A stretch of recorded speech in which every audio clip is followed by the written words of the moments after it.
Dhamtari police ने फिर मारी बाजी। अपराध संख्या में लगातार गिरावट, जबकि प्रदेश में बढ़ रहा अपराध का ग्राफ। धमतरी पुलिस और धमतरी पुलिसिंग की तारीफ करनी होगी। जहां लगातार प्रदेश में एक तरफ अपराध का ग्राफ बढ़ रहा है, वहीं धमतरी पुलिस कप्तान के नेतृत्व में धमतरी जिले में अपराध का ग्राफ लगातार गिरता चला जा रहा है। जहां 2021-22 और 22-23 में अपराध का ग्राफ नीचे गया है। यह दर्शाता है कि धमतरी पुलिस अपने कर्तव्यों का निर्वहन किस प्रकार कर रही है।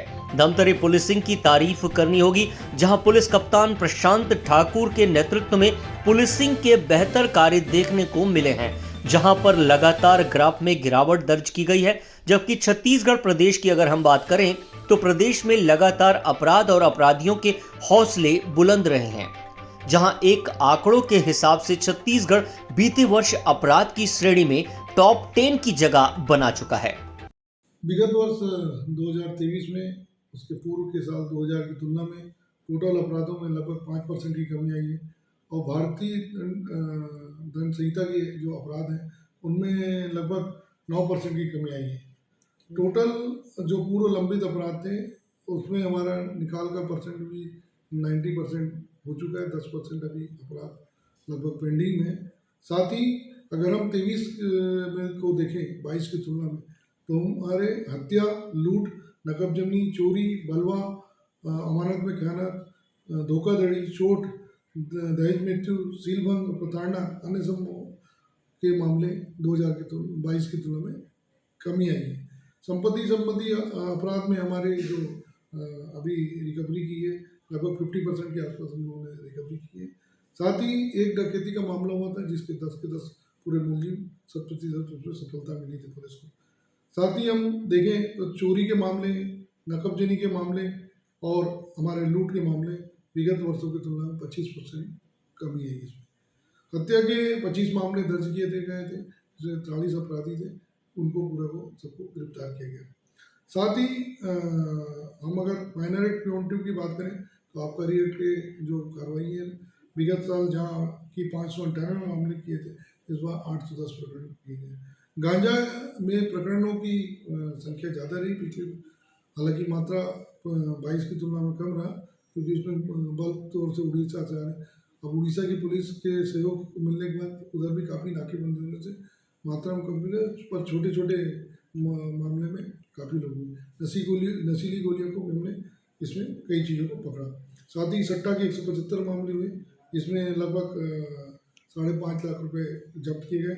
आर्म्स एक्ट के जो मामले हैं पिछले साल 40 हुए थे, उसकी तुलना में इस साल 65 मामले किए गए। साथ ही हम अगर प्रतिबंधात्मक कार्रवाई जो देखें तो 25% हमारे पूरे साल में हमने अन्य कई मामलों में, कई धाराओं में वृद्धि की, चाहे 107 सुलह हो, चाहे आबकारी एक्ट के मामले, चाहे नशीली पदार्थों के खिलाफ कार्रवाई। मोबाइल जो लोगों की मदद के लिए मोबाइल जो घूमते थे वो अभियान लास्ट ईयर भी चला, इस साल भी हमने चलाया। लगभग हमने 250 मोबाइल लोगों के वापस दिए, जिनके उनके डाटा और उनके प्राइवेट चीज़ भी बड़े सुरक्षित तरीके से। साथ ही हमारे मोटर व्हीकल की भी जो कार्रवाई है वो हमने पिछले साल की तुलना में हमारी ज़्यादा हुई है इस बार, लगभग 10%। और साथ ही जो चोरी के मोटरसाइकिल भी काफ़ी घूमते थे, उसको विभिन्न उसमें करीब 40 मोटरसाइकिल हम लोगों ने जब्त किए। सर, ये नक्सली घटनाओं को रोकने के लिए पुलिस द्वारा क्या क्या भी पहल किया गया है सर, और कमी आई कि नहीं आई? नक्सली मामलों में हम लोगों ने लगातार पेट्रोलिंग और सर्चिंग जो हमारे पास सीआरपी और हमारे डीआरजी और सीएफ की टीम थी उसके द्वारा करा गया। और चुनाव की तैयारी को देखते हुए हमने भी काफ़ी पहले से इस पर लगातार बने रहे।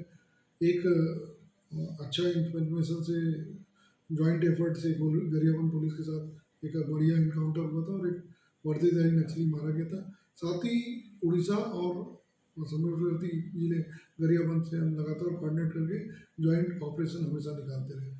इनके अलावा हमको एक नक्सली काफ़ी सीनियर लीडर की वाइफ और उसके साथी लोग यहाँ पे पकड़े गए थे, इलाज के दौरान भी आए थे और साथी लोगों से मिल के अपना आगे का प्रचार प्रसार करें।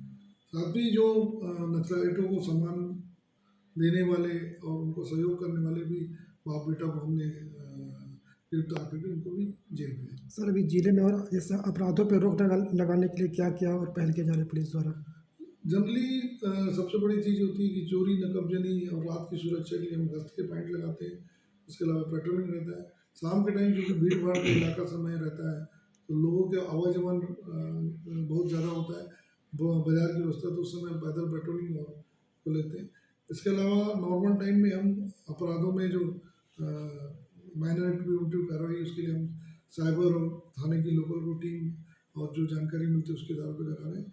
साथ ही जो महत्वपूर्ण मामले होते हैं जो काफ़ी सेंसिटिव तो उसके लिए पृथक से अलग अलग टीम बना के भी हम उस पर मामला निकालने का प्रयास करें। सर जैसे लंबित मामला रहता है, कई शिकायतें रहती है, कार्रवाई नहीं होती करके कई बार आवेदन निवेदन भी आते हैं, उसके लिए पुलिस में बहुत सी चीज़ों में ऐसा होता है कि शिकायत आती है संबंधित थाना प्रभारी क्यों नहीं किया तो उसके खिलाफ हम एक्शन भी लेते हैं या वार्न करते हैं, सजा भी देते हैं। और कई बार ऐसा होता है कि सिविल नेचर के मामले भी होते हैं पर जनता सोचती है कि पुलिस पे आ रहे हैं तो वो ऐसे मामलों को हम उनको समझाना और साथ ही जो आपका संबंधित विभाग से कोऑर्डिनेट करके भी उन मामलों को हम निकालने का प्रयास करते हैं। धमतरी से राजू दीवान की रिपोर्ट।